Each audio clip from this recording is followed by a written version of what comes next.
The elevator smelled of expensive cologne, floor polish, and the very particular emptiness of 92 floors of glass and marble at 7 in the evening. Delilah Marsh did not notice any of it. She was too busy trying to hold the torn seam of her navy dress together with one shaking hand while she pressed the lobby button with the other. She did not know that the man about to slide a black leather glove between the closing elevator doors was the most feared Mafia boss on the eastern seaboard. She did not know that he had been quietly buying the building around her for the last 6 months, just to be close enough to make sure. She did not know that a subway token hanging from a silver chain against her collarbone was about to identify her as the woman he had been searching for through 2 long winters. But before the sun rose over Manhattan the next morning, the man who had torn her dress would lose everything his name had ever bought him. A curvy woman who had spent 2 years apologizing for her body would remember what it felt like to be seen.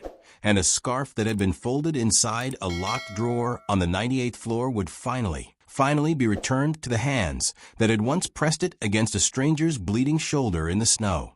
If you love stories where the quiet ones finally take the room back, hit that like button right now and subscribe. Because what happens in this elevator is going to stay with you for a very long time. Delilah Marsh was 27 years old, 5 feet 6 inches tall, size 18, and had spent the last 2 years of her life becoming very good at holding her breath in crowded rooms. She had auburn hair cut just to her collarbone, hazel eyes flecked with green when the light was kind, and a small dimple in her left cheek that she had trained herself out of showing because dimples invited attention, and attention, in her experience, was a currency she could not afford. She worked as the executive assistant to the entire managing partner floor of Ashford & Kane, an elite private equity firm on the 92nd floor of a Park Avenue tower. And on the nights and weekends nobody at Ashford & Kane bothered to ask about, she ghost-wrote business books for a best-selling author who paid her a quarter of what her sentences were actually worth and put his own photograph on the back cover. She lived in a walk-up studio in Astoria with her diabetic mother, Ruth, and she kept a small laminated card taped inside her employee badge listing Ruth's insulin scheduled the way other women might have kept a photograph of a boyfriend. In her purse always were 3 things: a subway token on a silver chain that she had never once taken off, a half-empty roll of Tums for the acid that lived permanently in her chest, and a small notebook where she wrote the birthdays of every person at Ashford & Kane, including the night janitor, Miguel, whose wife had just had their first baby, and whose coffee she quietly left on the corner of his cart every Wednesday. 2 years earlier, Delilah had been engaged to Trent Ashford, the only son of the firm's founding partner. The engagement had ended on a Friday night in December, on the marble balcony of the same sky lobby she now walked through every morning, when Trent, 3 whiskeys past sober and surrounded by 40 of their co-workers, had announced loudly enough for the string quartet to stop playing that he simply could not marry a woman who was going to take up so much room in the wedding photographs. He had said it like a joke. He had laughed while he said it. Nobody else had laughed, but nobody else had told him to stop, either. And the difference between those 2 silences had lived inside Delilah's ribcage ever since. She had kept the job because her mother's insulin came through the firm's insurance plan, and she had walked past Trent's corner office every single working day for 2 years without letting him see her flinch. She had gotten very good at not flinching. Some nights, walking home from a subway, she practiced not flinching in reflections of dark shop windows. On the Wednesday that changed everything, Ashford & Kane hosted its quarterly all-hands cocktail reception in the Sky Lobby, and Delilah was required to attend to manage the caterers, the flowers, and the coat check. She wore the only cocktail dress she owned, a navy A-line she had saved 3 months to buy from a boutique in Long Island City that actually stocked her size, and she had pinned her hair up carefully and told herself in the bathroom mirror at 6 p.m. that she could survive 2 hours. She almost did. She was carrying an empty canopy tray back toward the service hallway when Trent, standing with a cluster of associates and holding his 4th whiskey, spotted her and raised his glass. Guys, be nice to Delilah tonight," he called out, loud enough for the string quartet to falter for the 2nd time in her life. "She is still recovering. Poor thing had to shop the plus-size aisle for her wedding dress. Oh wait," he grinned around the group. "She never needed one." Delilah kept walking. She kept her face perfectly still. Beside Trent, his new fiancée, Blair Whitfield Ashford, a size 0 Wharton graduate with a canary diamond on her left hand and ice blue eyes that had never once known unmet need, laughed a small silver laugh and patted his arm and said, "Trent, be sweet. She is the one who orders our flowers." Trent, delighted, stage whispered as Delilah passed him, "Sweetheart, you might want to switch to the sparkling water. That dress is already fighting for its life." Delilah did not respond. She could not, because if she opened her mouth she was going to make a sound that she had spent 2 years training herself not to make. She kept moving toward the service corridor with the empty tray clutched against her chest, and as she brushed past Trent's shoulder, his right hand, wearing the heavy gold Ashford family signet ring, came up in a gesture that might have been a wave and might have been on purpose. The ring caught the seam at her shoulder. The fabric, cheap and worn from 2 years of dry cleaning, gave up. She heard a tear. She felt the cool air of the reception hit the bare skin of her upper back from shoulder to mid-spine. 2 associates snickered. One of the catering waiters looked down at his tray in embarrassment. Blair pretended, very carefully, to be studying the ice sculpture. Trent lifted both hands in mock apology and said, "Oh no, Delilah, that was an accident, I swear." And then he laughed, and that was the sound that finally broke something inside her, because it was the same laugh he had used 2 Decembers ago on a marble balcony. Delilah did not stop to answer. She clutched the ruined dress against her body with one arm, dropped the tray onto a passing bar cart, and ran. She ran past the coat check girl who tried to hand her wool coat. She ran past the receptionist, who half rose from her chair with a look of genuine concern. She ran to the private executive elevator at the end of the corridor, the sleek one lined in walnut and mirrors that ran express from 92 to the lobby, and she swiped her badge with hands that shook so hard she needed 2 tries. The doors slid open. She stepped inside. She pressed the lobby button. She turned to face the mirrored back wall, and there she was, all of her, the torn dress, the smeared mascara, the pinned hair coming loose, the woman she had promised herself 2 years ago she would stop being, staring back at her in triplicate from 3 mirrored walls. The doors began to slide shut, and for the first time in 731 days, Delilah Marsh stopped holding her breath. She slid down the mirrored wall until she was sitting on the marble floor of the elevator with her knees drawn up and her forehead pressed against them. And she began to cry the way she had not allowed herself to cry since the night on the balcony, the ugly kind, the kind with sound, the kind she pressed both palms against her mouth to try to muffle, because she had been raised by a mother who had been raised by a grandmother who had both taught her that a woman crying loudly was a woman, inviting a world of trouble to come find her. The doors were 3 inches from closing. She saw them narrowing through the wet blur of her lashes. She was, for one strange suspended second, grateful that the last thing she would see before the doors sealed her into 92 floors of solitude was her own reflection, because at least her reflection had never asked her to be smaller. A gloved hand shot between the doors. Black leather, custom tailored, the kind of glove that cost more than her rent. The sensor caught it, and the doors reversed with a soft mechanical sigh, and a man stepped into the elevator with the unhurried grace of someone who had never in his adult life been asked to hurry for anyone. He was 6'3", broad through the shoulders in the way that suggested the tailor had worked hard to hide it rather than emphasize it, and he wore a 3-piece charcoal suit cut so precisely that Delilah, even through her tears, understood on some instinctive level that she was looking at fabric that had been chosen by hand in Naples. His hair was dark chestnut, cut short and swept back from a widow's peak. His eyes were a startlingly pale gray against olive skin, the color of a winter sky about 10 seconds before it decided to snow. His nose had been broken once, cleanly, and healed by someone who had known what they were doing. A faint scar ran along the left side of his jaw, thin as a pencil line, the kind of scar a man collects and then never explains.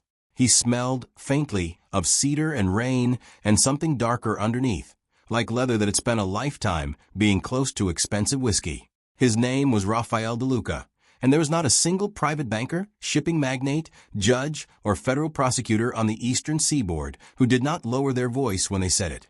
He was 36 years old. He had inherited the DeLuca family at 28 from a father who had died with 3 bullets in his chest and a smile on his face because his son was already standing behind him. In the 8 years since, Raphael had quietly built the family into the largest privately held shipping and finance interest between Boston and Miami, and he had done it so cleanly that the FBI still could not decide which of his 6 holding companies to subpoena first. He did not attend galas. He did not appear in photographs. He owned the ground lease on the very tower Delilah worked in, a fact that Charles Ashford, the founding partner of Ashford and Kane, did not know and would not know until Friday afternoon. Raphael did not look at her at first. He reached past her calmly and pressed the red emergency stop button on the panel. The elevator halted with a soft chime somewhere between the 61st and 62nd floors. Only then did he turn his head and look at her. Delilah scrambled to get up, to cover the tear, to apologize for existing in the same square footage as a man who so clearly did not need to share it. He held up one gloved hand, a small gesture, half an inch, and she stopped because the gesture was not a command exactly, but it was not a suggestion either. Then, without looking away from her face, he unbuttoned his charcoal suit jacket with the unhurried competence of a man who had done it 1,000 times, slid it off his shoulders, and held it out to her. Not draped, not tossed, offered, held between them like an object with weight. And when he finally spoke, his voice was low, and even, and did something to the air in the elevator that Delilah felt in her sternum before she felt it in her ears.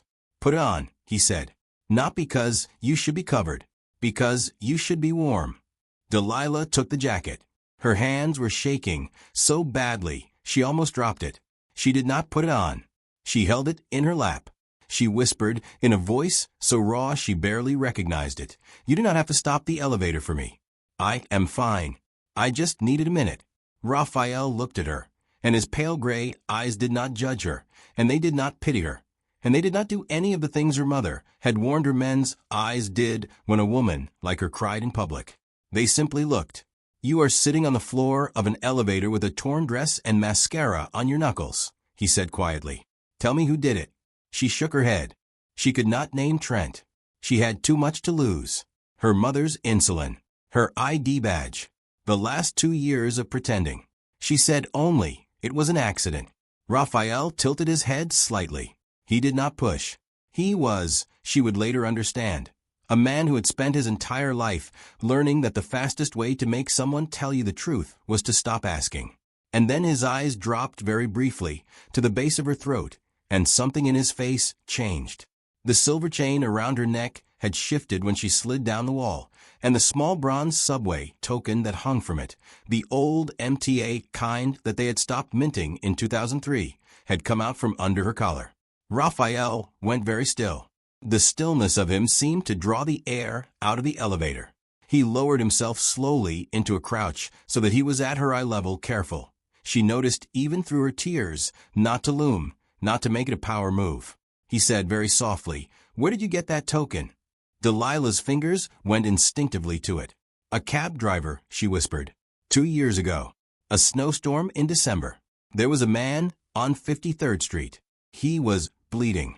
I did not have a credit card, so I gave the driver all the cash in my wallet. He would not take it. He gave me a token back as change and told me it was too special to spend. I do not know why I kept it. I do not know why I have never taken off.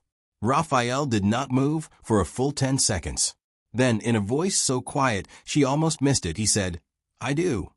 She looked up at him, really looked at him, and for the first time since he had stepped into the elevator, she saw him not as an intrusion, but as a face, and something at the very edge of her memory, something she had buried under 2 years of not flinching, turned over in its sleep.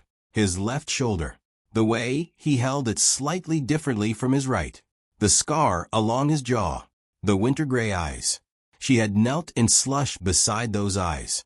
She had pressed her scarf against a shoulder that had bled through it in less than a minute. She had whispered, "Please live. Someone somewhere is waiting for you to come home." And she had not stayed to see if he had heard her. "No," she said. The word came out as barely a breath. Raphael reached up very slowly, giving her every chance to pull away, and pressed the tip of one gloved finger against the token at her throat. 2 winters ago, he said, A woman in a red wool coat gave a cab driver everything in her wallet to save a man she had never met. She never gave her name. She said only, "Please live. Someone somewhere is waiting for you to come home." I have been looking for her since the snow melted that spring, Delilah. I did not know she had been 3 floors above me for the last 6 months. Delilah's throat closed. "How do you know my name?"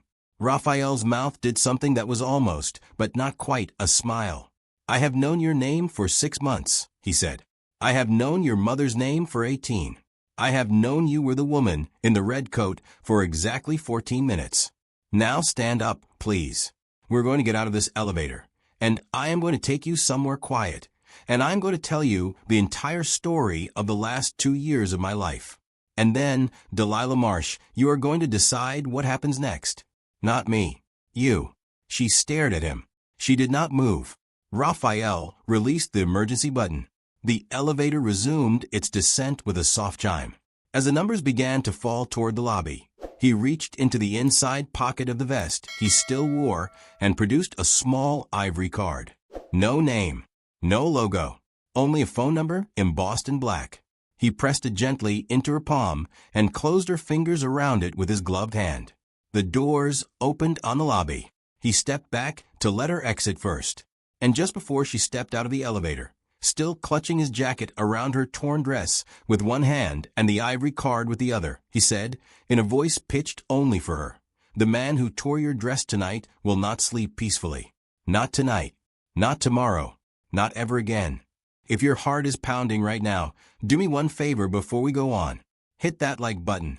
Share this video with someone who has ever been laughed at in a room where nobody defended them. And tell me in the comments below, have you ever done a small kindness for a bleeding stranger and wondered, years later, if they made it home?" Because in part 2, Delilah is about to find out that the answer to that question has been searching for her through 2 Manhattan winters.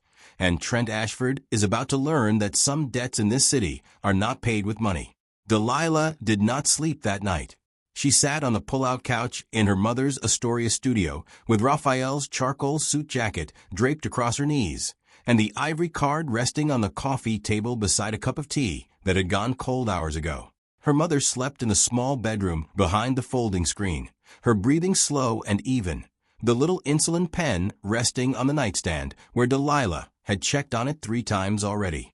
The city outside the window did the thing it always did at 3 in the morning, which was to say it hummed quietly to itself, as if pretending nobody was still awake inside it. Delilah was awake. She was more awake than she had been in 2 years. She kept lifting the jacket to her face and lowering it again. It smelled of cedar and rain and something darker, and the more she breathed it in, the more she remembered the shape of a man's shoulder under her palm in a snowstorm and the exact weight of a scarf soaking through with blood. She did not call the number on the card. She was not ready. She did not know if a woman like her ever got ready for a man like him. At 8:47 in the morning, her building's doorman buzzed up. "A delivery," he said. 6 months' supply of insulin, refrigerated packaging, no signature required beyond his own. Delilah walked downstairs in her robe and stared at the neat white cooler on the lobby floor and felt something inside her chest crack open in a way that 2 years of quiet dignity had not prepared her for. Attached to the cooler was a small folded note in a handwriting she had never seen before but somehow recognized. "Your mother's insulin is handled. 6 months to start. There will be another 6 months in June. This is not payment. You do not owe me for this. When you are ready to talk, I am on the 98th floor. She carried the cooler upstairs, put the vials into the little refrigerator drawer where she kept them alphabetized by expiration date, sat down on the kitchen floor with her back against the refrigerator, and cried for the second time in 24 hours after 2 years of not crying at all. Her phone rang at 9:17. It was Ashford and Kane's Human Resources Director, a woman named Marlene who wore pearl earrings and had never once made eye contact with Delilah in 3 years of shared elevator rides. Delilah was to come in at 10 sharp. There had been a confidential complaint regarding her behavior at the reception. She was being placed on unpaid administrative leave pending an investigation. Her badge would be collected at the front desk. Her personal items would be brought down to her in a cardboard box. She did not need to come upstairs. It would be easier for everyone, Marlene said, if she did not come upstairs. Delilah listened to all of this without saying a word, because her mother's insulin was already in the refrigerator. And for the first time in 732 days, the leash Ashford and Kane had kept around her throat had gone slack. When Marlene finally paused for breath, Delilah said very quietly, "I will be there at 10, and hung up. She dressed carefully. The navy dress was ruined. She folded it into a garbage bag and put it by the door to throw out later. She put on the only other nice thing she owned, a soft gray wrap dress from a consignment shop, and she took her mother's small pearl earrings, the ones her grandmother had worn to church, and she fastened them into her ears with hands that were, for the first time in 2 years, completely steady. She looked at herself in the mirror above the sink. The subway token was still at her throat. Raphael's ivory card was in the pocket of her wool coat. She thought about the 98th floor. She thought about the man crouched in an elevator, saying, "Please live. Someone somewhere is waiting for you to come home," and understanding for the first time that he had been the someone waiting. She rode the train into Manhattan. She swiped her badge at the lobby turnstile, and it beeped red instead of green, because they had already deactivated it. The security guard, an older Dominican gentleman named Hector, who had always saved her a piece of the pineapple candy his wife made at Christmas, looked at her with genuine grief in his eyes. "Miss Delilah," he said quietly, "I am so sorry." Delilah smiled at him, and this time she let the dimple in her left cheek show, because she did not need to hide it anymore. "Hector," she said, "it is all right. Could you do me a favor? Could you press the 98th floor button on the private elevator behind you? I have an appointment." Hector's eyebrows climbed toward his hairline. Only 3 people in the entire tower had access to the 98th floor, and none of them, to his knowledge, had ever invited an employee of Ashford and Kane. He said nothing. He simply walked to the private elevator, produced a small brass key from a chain around his neck, turned it in the lock beneath the button panel, and pressed the number 98 himself. The doors slid shut around Delilah alone. She rode 98 floors in silence, watching the numbers climb past her old life on the 92nd, watching them climb past the floors she had never been allowed to visit, watching them arrive at the top of the tower like a question her body already knew the answer to. The doors opened directly into a foyer of dark walnut and pale marble. Floor-to-ceiling windows framed Central Park spread out below like a small green country. Raphael was standing at the window with his back to her, sleeves rolled to the forearms, no jacket on, and she saw for the first time that his left forearm carried a long, thin surgical scar that ran from his wrist to the crook of his elbow. He did not turn around immediately. He said, without looking at her, "There is coffee on the low table. Cream, no sugar. Your assistant Kelsey mentioned it to a caterer 18 months ago, and my head of security wrote it down because he writes everything down, and I do not always know why until later." Delilah walked slowly across the marble floor. She sat down on the low leather couch. She picked up the coffee. It was exactly the temperature she liked it. She said quietly, "You have been watching me for 18 months." Raphael turned around then. His pale gray eyes were tired in a way she had not seen the night before, and she understood, with a small internal jolt, that he had not slept either. "I have been watching over you for 18 months, he said. "There is a difference. I did not know it was you until last night. I knew there was a curvy woman with auburn hair working on the 92nd floor of the building I had bought specifically because a subway token from my father's collection had turned up on an employee badge photo in the security database. I did not walk up to you, because a woman who saves a stranger in the snow and does not leave her name is not a woman you ambush with gratitude in a lobby. She is a woman you meet in the smallest room in the building on the worst day of her year, and you let her decide whether to open the door." Delilah set down the coffee. Her hands were shaking again, but not the same way they had shaken last night. "Tell me everything," she said. "From the beginning. I have earned the whole story." He told her. He told her about the meeting on 53rd Street with a lieutenant he had trusted for a decade, who had decided to sell the Luca family secrets to a Russian buyer for reasons Raphael, to this day, could not fully explain to himself. He told her about the knife and the bullet and the 4 blocks he had walked before his knees had given out against a Parktown car. He told her about the woman in the red coat, plus size, auburn hair pinned up with a plastic clip, kind eyes the color of good whiskey, who had knelt in the slush beside him and pressed her scarf against his shoulder and refused to leave until a cab arrived. He told her about waking up 2 days later in a private wing of Lenox Hill with her scarf still balled in his fist, and about how he had spent 2 years describing her to every private investigator, every hospital administrator, every cab dispatcher in the 5 boroughs. He told her about Harjinder, the elderly Sikh driver, who had refused her $100 and kept only the subway token she pressed into his hand and then given the token back to her as change because he could see, even that night, that she was the kind of woman who kept things that mattered. He told her about buying the ground lease of the entire tower 6 months ago, the day his security team matched the token in her badge photo, and about the 18 months of quietly ensuring her landlord did not raise her rent, her mother's clinic did not cancel her appointments, and the ghostwriting client who cheated her out of royalties suddenly began paying on time. He told her about the scarf, still folded, in a locked drawer on the 98th floor. And then he walked to the drawer, unlocked it, and brought the scarf to her. Delilah unfolded it in her lap. It was clean. It had been cleaned by someone who knew what they were doing. But the small brown stain at the corner, the one she had never been able to lift out even the night it happened, was still there, a permanent shadow that the best dry cleaner in Manhattan had chosen not to touch. She pressed the scarf to her face and she breathed in. And for a moment, the entire 98th floor and the entire skyline of New York and the entire 2 years of not flinching disappeared.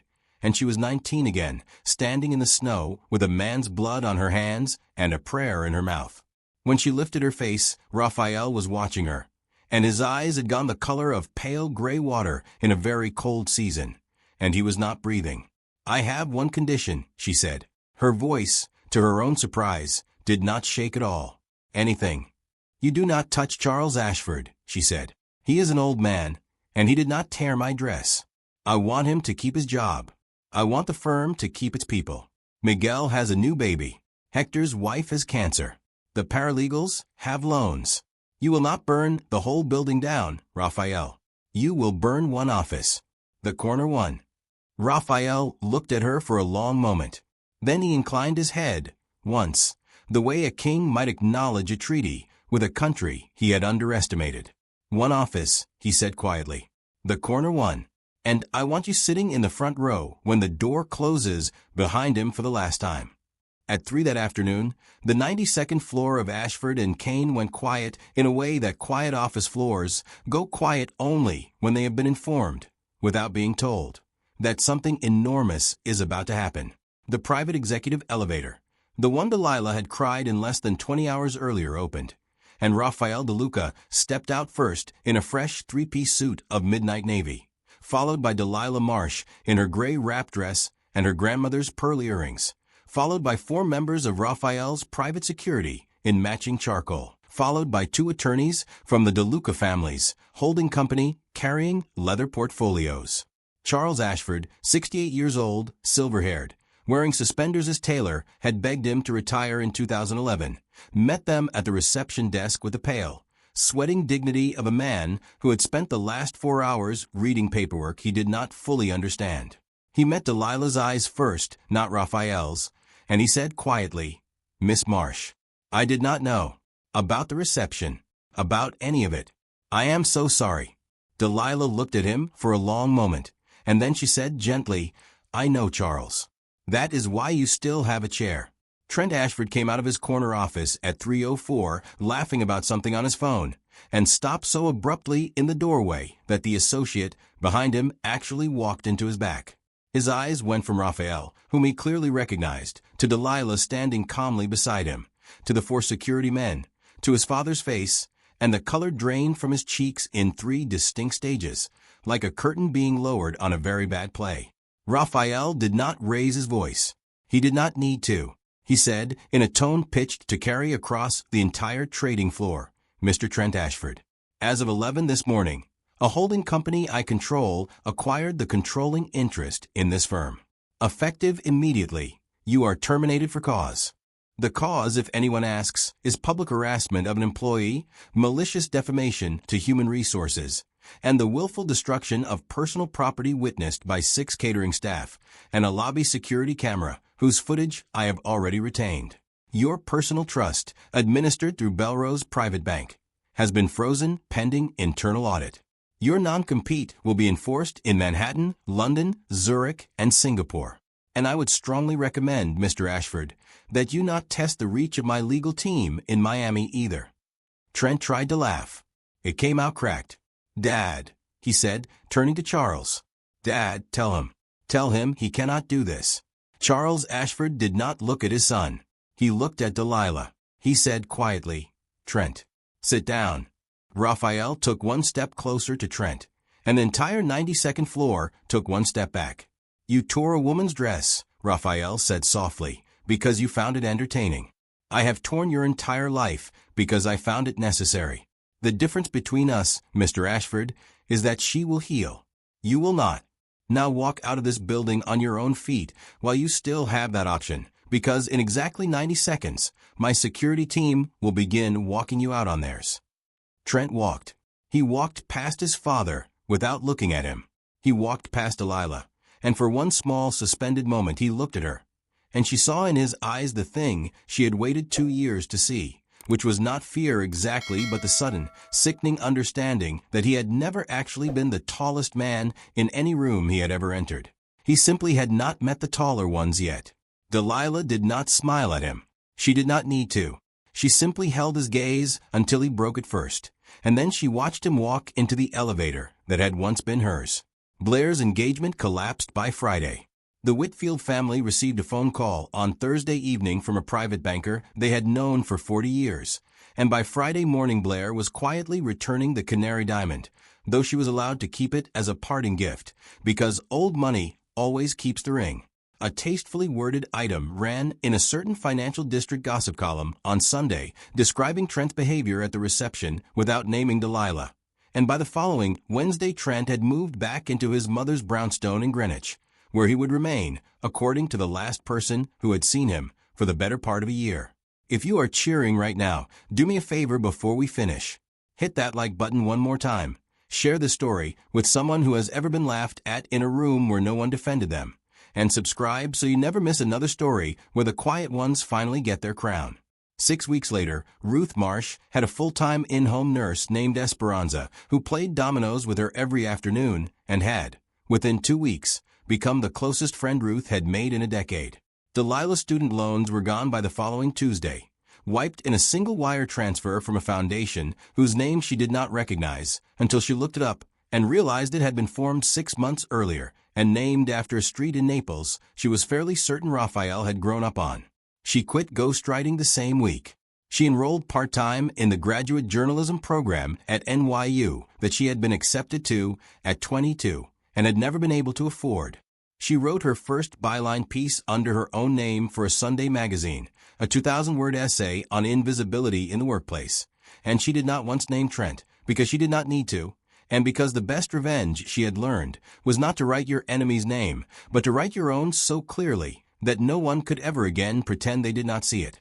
On a Saturday evening in early February, in the middle of the first snowstorm the city had seen since the one that had started everything, Raphael DeLuca took Delilah Marsh to the New York Public Library for the DeLuca Foundation Winter Benefit.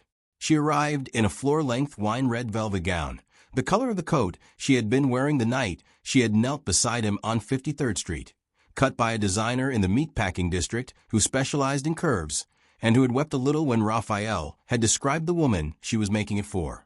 Delilah wore her auburn hair loose. The subway token still hung at her throat. Raphael met her at the base of the marble stairs, took her hand, and turned to the gathered room of financiers, senators, publishers, and old money families, and he said, in a voice that carried without effort, "This is Delilah Marsh. She is the reason I am standing here tonight. Anyone who forgets that will be reminded, personally." The room stilled. Somewhere near the Champagne Tower, Trent Ashford's mother quietly set down her glass and excused herself for the evening. Later that same night, on the small rooftop terrace of Raphael's Park Avenue Tower, with snow falling softly onto the shoulders of his coat, which she was wearing again because it had become a habit she was not planning to break. Delilah leaned against the railing and looked out at the city she had spent 2 years being invisible inside. Raphael stood beside her, close but not touching, still learning the exact distance she needed him to keep. "You know," she said quietly, "you have to stop this eventually. The debt was paid 2 winters ago." "The debt was paid then," he agreed. "Everything since has been something else." "What else?" Raphael was quiet for a long moment. Then he turned his head and looked at her with the pale gray eyes that had spent 2 winters looking. And he said, "The slow, terrifying, unfamiliar process of a man who was never supposed to love anything at all, learning, one elevator ride at a time, that he loves you." She reached up and cupped his jaw, careful of the pencil line scar. He leaned down slowly, giving her every chance to change her mind. She did not change her mind. He kissed her the way a man kisses the answer to a prayer he was not sure he was allowed to pray, and somewhere in a locked drawer that no longer needed to be locked, a folded scarf with a small brown stain finally rested. "You know," she whispered against his mouth, "when I cried in that elevator, I thought it was the loneliest place I had ever been. And now it is the room my whole life started in." Did Delilah find love? Or did love finally find the woman who had spent 2 years believing she was not allowed to take up space? Sometimes the smallest kindness, $100 pressed into a cab driver's hand, a scarf pressed against a stranger's shoulder, refusing to walk past a bleeding man in the snow, echoes for years before it comes back to you. And sometimes it comes back wearing a 3-piece charcoal suit and stopping the elevator doors at exactly the right moment. If this story moved you, please hit that like button one more time. Share it with someone who has ever been laughed at in a room where no one defended them. And subscribe so you never miss another story where the quiet ones finally get their crown. And in the comments below, tell me honestly, would you have stopped for the bleeding stranger in the snow, or would you have walked past? Because somewhere in this city, right now, someone might be waiting 2 winters to thank you for the smallest kindness you have already forgotten you ever did.